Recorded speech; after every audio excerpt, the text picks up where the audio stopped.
این فقط خودداری از خوردن و آشامیدن نیست. اسلام ظاهر دارد و باطن دارد. چطوری که گفتم اسلام از آنها بیزار است و باید به فرزندانمان اسلامی درست و معتدل را تعلیم دهیم. درباره تاجیکستان معلومات داشتید؟ درباره مهمان نوازی مردم شما نوشتند. شما خودتون چند بار حج کردین؟ 1 مرتبه. در تاجیکستان حاجی با تیتول با رتبه تبدیل یافته است. این گونه عنعنه نه تنها در تاجیکستان بلکه در بعضی از کشورهای اسلامی نیز مشاهده می شود. واقعا این لباس اسلامی است یا لباس ملی مردم عرب؟ لباس اسلامی پیشتر از لباس سعودی فرق می کرد. تماشابینان محترم، امروز به اداره ما سفیر کبیر شاهیگری عربستان سعودی جناب ولید ابن عبدالرحمن ار-روشیدان تشریف آوردند.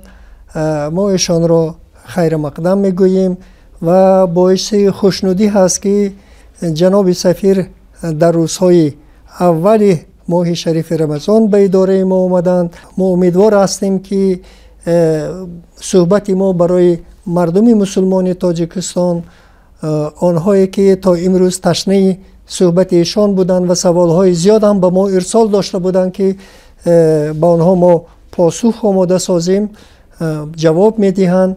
بار دیگر جناب سفیر خوش آمدید. به نام خداوند بخشاینده و مهربان، تشکر زیاد به شما برادر شریف که به ما این فرصت را فراهم آوردید.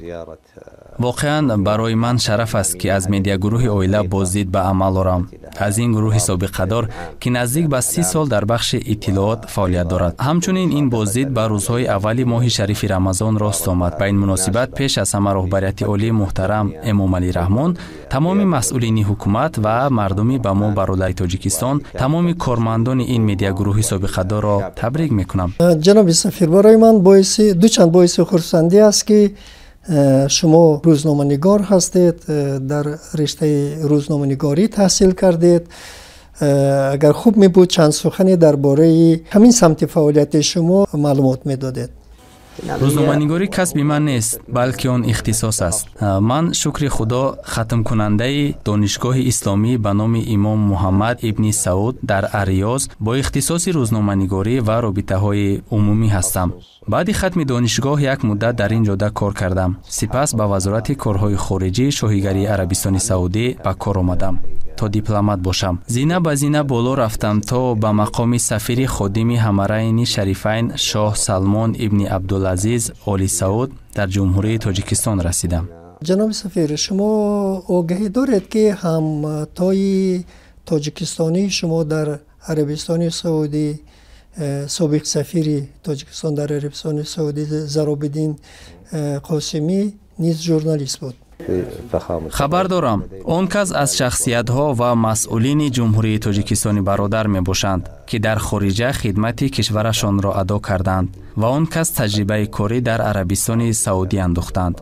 با آن کس در مقام اطلاعاتیشان برای کار می خواهم. اطلاعات و دیپلماتیا با یکدیگر رابطه داشته یکی دیگری را مکمل می سازد. فعالیت دیپلمات باید توسط اطلاعات دیده شود. روزنامه‌نگار نیز تمام ساحه‌ها از جمله فعالیت دیپلماتی را انعکاس می نماید. اطلاعات در ساختار وزارت کارهای خارجی و سیاست خارجی دولت‌ها برای شناسایی دولت خدمت می کند. از این خاطر باید هر یک سیاست خارجی دستگاه اطلاعاتی داشته باشد تا همراه با فعالیت سیاسی جامعه بین الملل را با کشور، سیاست خارجی، اصولها و هدفهای سیاسی دولت شناساند. اطلاعات بخش خیلی مهمی فعالیت دولت هاست. جناب سفیر، شما قبل از آن که به حیث سفیر تعیین شدید درباره تاجیکستان معلومات داشتید؟ راستش معلومات عمومی داشتم که آن یک از دولت‌های آسیای مرکزی است، کشوری که کوهسار زیاده از 90% آن را تشکیل می‌کند. از معلومات اولیه می‌دانستم که مردم تاجیکستان مهمان نوازند. تعداد زیادی سیاحان سعودی که به این کشور سفر کردند درباره مهمان نوازی مردم شما نوشتند. همین بود معلومات اولیه من. صحبت ما در روز شریف رمضان صورت می‌گیرد. همه می‌دانند که شاهیگری عربستان سعودی مرکز اسلام و دین است، سرچشمه همه گونه تحولات، تغییرات، دگرگونی هایی که در اسلام صورت میگیرند محض از همین از عربستان سعودی و طرزی که مردم ما میگه از خانه خدا آغاز می‌یابد، شروع می‌شود. شما همچون نماینده رسمی این کشور ماهیت ماه شریف رمضان را چگونه شرح میدید؟ بشبه به همه معلوم است که در ماه رمضان قرآن نازل شده است. ماه رحمت و مغفرت، ماه تحمل پذیری و بهترین ماه‌های سال است. ماه طاعت و عبادت عبارت از معانی دین عظیم که به آن اسلام دعوت می‌کند. این فقط خودداری از خوردن و آشامیدن نیست، آن همچون خودداری از آزار دیگران نیز هست. در این ماه عظیم خود را از خصومت و دشمنی نسبت دیگران پاک می‌سازند، اخلاق خود را صیقل می‌دهند. می‌خواهم به سخنرانی محترم پرزیدنت به مناسبت فرارسی ماه شریف رمضان اشاره کنم که در آن جنبه تحمل پذیری و عمل نیک را تاکید کردند. این است ماه رمضان. از خداوند طلب دارم که بر همه ما در این ماه فیض و برکت را ارزانی دارد. اگر شما از سخنرانی رئیس جمهوری تاجیکستان آگاهی داشته باشید، خب اون کس درباره اصلا ماهیت اسلام، درک ماهیت اسلام زیاد سخن گفتند. اسلام ظاهر دارد و باطن دارد. متاسفانه نه همه باطنی اسلام را درک میکنند.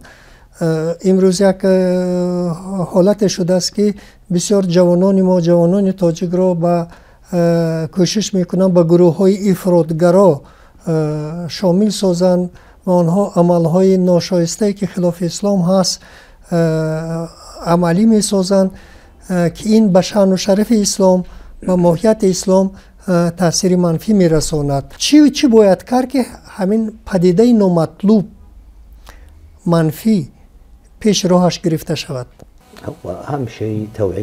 مهمتر از همه فهماندهی در جامعه است. تربیت پیش از همه از عائله، سپس مکتب و مسجد سر می شود. شما می دانید که افراطگرایی و تروریسم جوانان را با استفاده از احساسات دینی هدف قرار داده است، حالانکه اسلام از آن بیزار است. اسلام دینی معتدل، میانه و تحمل پذیر است. از این رو کشور من شاهیگری عربستان سعودی در ساحه مبارزه با تروریسم تجربه پیشقدم دارد. تجربه پیشقدم در داخل کشور و بیرون از آن در ساحه مبارزه با افراطگرایی و دعوت به اعتدال. این یکی از مسئله هایی است که کشور من همیشه در همه سطح ها، چه در چهارچوب دو جانبه و چه در چهارچوب بسیار جانبه، از طریق سازمان های بین المللی در دایره سازمان ملل متحد انجام می دهد. نقش مهمی بین المللی آن در هماهنگسازی مبارزه با تروریسم و افراطگرایی و حفظ فرزندان ما از کسانی که جوانان را فریب دادن می‌خواهند تجسم یافته است. از این رو سخنرانی جناب عالی پرزیدنت درباره مسئولیت دولت و جامعه نسبت حمایت فرزندان ما از افکار گروه‌های افراطی، حفظ ثبات ملت و مورد بود. چطوری که گفتم اسلام از آنها بیزار است و باید به فرزندانمان اسلامی درست و معتدل را تعلیم دهیم، زیرا ما در رویاروی چالش‌های بزرگ قرار داریم و تلاش‌های دولت و جامعه برای حمایت فرزندان باید روانه گردد. در تاجیکستان حاجی با تیتول با رتبه تبدیل یافته است. کسانی که زیارت حج میکنن پس از بازگشت مراسم های زیادی می آرایند، به مثل حاج طلبان، حاج گسیل کنی، حاج آشی، حاج بینی، حاج طلبی. آیا در عربستان سعودی هم چنین است؟ این گونه عنعنه نه تنها در تاجیکستان بلکه در بعضی از کشورهای اسلامی نیز مشاهده می شود که بعد بازگشت از حج مراسم استقبال در فرودگاه‌ها تشکیل می کنند، ضیافت‌ها می آرایند. حقیقتا این برای حاجی شرف است که خداوند آن را نصیبش گردانید. این همه از عرف و عادت خلق هاست، ولی زیاده‌روی در این عنعنه‌ها می تواند زیان اقتصادی به بار آورد که آن خلاف ارزش‌های جامعه می باشد. حتی دینمان در چنین کارها اسرافکاری را منع کرده است. اعتدال در این عنعنه‌ها شرط و ضرور است، گرچند این همه عرف و عادت مردم است که شادی حاجی و نزدیکانش را بیان می‌کند. مثلا در ما اشخاصی هستند که قریب هر سال حج می‌کنند. آنها نوبسته به آن که مبلغ دارند یا ندارند، امکانیت دارند یا ندارند، من میگن باید حتما هر سال حج روم. این را چگونه شما توضیح میدید؟ این مسئله داخلی است و آن را نمیتوانم شرح دهم. انتخاب حاجیان از صلاح‌دیدی کمیته دین است. شما خودتون چند بار حج کردین؟ یک مرتبه. در نظام داخلی ما به حاجی برای حج بعد هر 5 سال اجازت می‌دهند تا دیگران توانند فریضه حج را نیز انجام دهند. چند پیش در رسانه‌ها خبر انتشار گشت که عربستان سعودی نسبت حج بعضی محدودیت‌ها جاری کرده است. این محدودیت‌ها از چی عبارتند؟ این محدودیت یا شرط نیست، بلکه تنظیم حج حاجیان در مکان مقدس است. حج رکن پنجم اسلام باشد. همه می‌دانند که هر دولت نهاد دخلدار خود را دارد که آن فعالیت خود را با نهادهای دخلدار عربستان سعودی برای به ترتیب آوردن حج هماهنگ می‌کنند. برای حاجیان کشور من محدودیت جاری نکرده است. حاجیان را دولتشان انتخاب می‌کند، اما دولت میزبان تنها خدمت رسانی به آنها را در موسم حج به تنظیم می‌آورد تا مناسک حج را آسان انجام دهند. بسیار مردم ما همین گونه عقیده دارند که لباسایی که مردم عرب مثلا در عربستان سعودی می‌پوشند این لباسی اسلامی هست. واقعا این لباس اسلامی است یا لباس ملی مردم عرب؟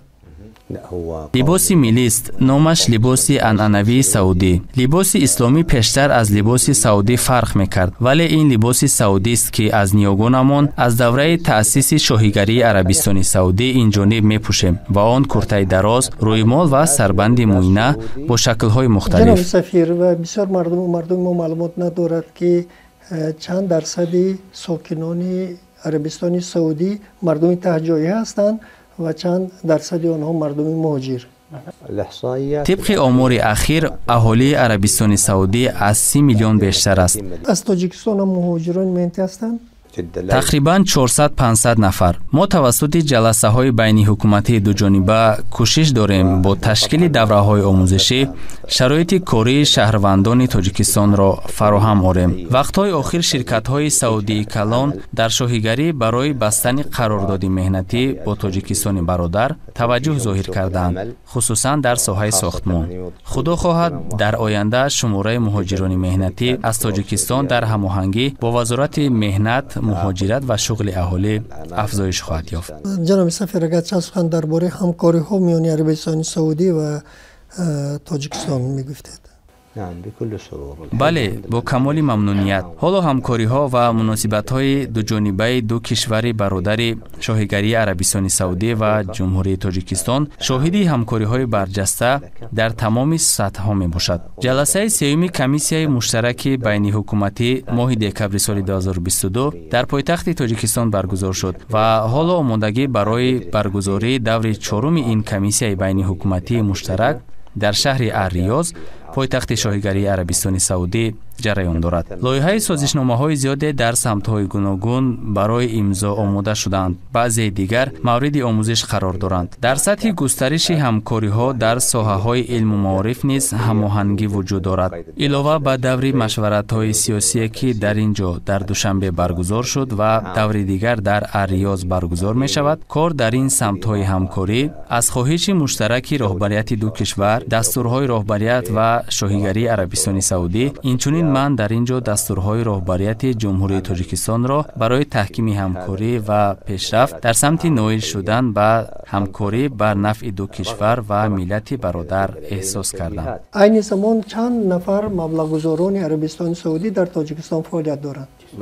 لایحه ها زیادند، از جمله لایحه رشد که از جانب بنیاد سعودی رشد که سال 2002 در تاجیکستان به فعالیت آغاز کرده است مبلغ گذاری شدند. می توانم دو لایحه آخر که مبلغ گذاری شده است قید کنم که یکی از آنها لایحه نیروگاه برقی آبی راغون است که به آن 100 میلیون دلار آمریکایی جدا کرد. برای ما شرف است که شاهیگری عربستان سعودی اولین کشور است که به این لایحه مهم استراتژی که مورد توجه رهبریت عالی تاجیکستان قرار دارد مبلغ گذاری کند. لایحه دیگر این مرحله پنجم با مبلغ 20 میلیون دلار ایالات متحده آمریکا برای ساختمان مکتب‌ها در جمهوری تاجیکستان میباشد. قبلا 4 4 марҳилаи он маблағгузорӣ шуда буд ва дар соҳаи маорифи Тоҷикистон барои сохтмони мактабҳо маблағи умумӣ $95 миллион сарф кардааст.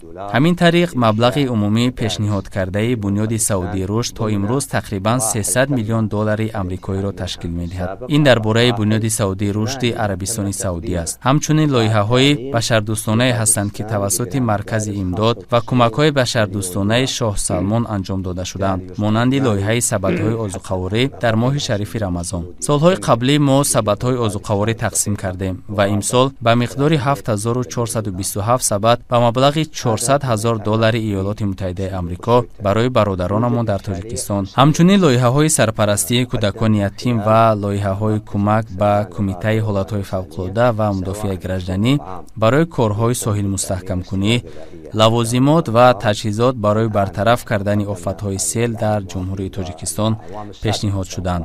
воқеан ба ҷуз аз саҳмҳои кӯмакрасоние ки соли гузашта ба маблағи $1.5 миллион ҳангоми заминларза дар мавзеи кӯҳистони Мастчоҳ ки дар он ҷо вуқӯъ пайваст ироа шуда буд, лоиҳаҳои зиёди башардӯстонаро маркази Шоҳ Салмон ҳамчун аввалин кишвар амалӣ карда истодааст. мо низ барои назорат ва ҳамоҳангӣ бо Кумитаи ҳолатҳои фавқулодда ва мудофиаи гражданӣ барои тақсими маводҳои имдодӣ ба осебдидагони заминҷунбӣ ба он минтақа сафар кардем. ин аст мухтасари лоиҳаҳои барҷастае ки ба кишвари шарифи шумо пешниҳод шуданд. мо чунон ки гуфтам шарафмандем ки шоҳигарии Арабистони Саудӣ шарики рушди Ҷумҳурии Тоҷикистони бародар аст. ҳамчунин ба рушд ва истифода аз имконот ва зарфиятҳои сармоягузории ду кишвар таваҷҷӯҳ зоҳир мегардад. дар ин замина соҳибкорони саудӣ ва тоҷик қаблан дар форуми сармоягузории Душанбе дар моҳи сентябри соли 2023 иштирок карданд ва ҳоло барои таъсиси шӯрои соҳибкорон ва сафарҳои мутақобила байни ду кишвар омодагӣ дида мешавад ки он бар асоси дастурҳои роҳбарияти ду кишвар имконоти мавҷударо ки манфиатҳои иқтисодӣ ва некуаҳволии ду халқи бародарро инъикос мекунад баррасӣ хоҳад шуд. جناب سفیر تشکر با شما. شدم که از مدیا گروهی برجسته شما دیدن کردم. باشد که به سوالهای شما اوید به کشورم عربستان سعودی و سفارت پاسخ داده باشم. ما هم وقت آماده من بعد نیز به هر سوال یا پرسش به میان می آید پاسخ دهیم. امید میکنیم که در این صحبت زیبا مهمان دسترس بودم. هیچ نباشد پیرامون تلاش‌ها و مناسبت‌های دو جانبه بین دو کشور به هم برادر عربستان سعودی و جمهوری توجیکستان همچنین پیوندهای مشترک بین دو ملت برادر صحبت کرده. برای فراهم آوردن فرصت به این صحبت به شما عرض سپاس میکنم. تشکر.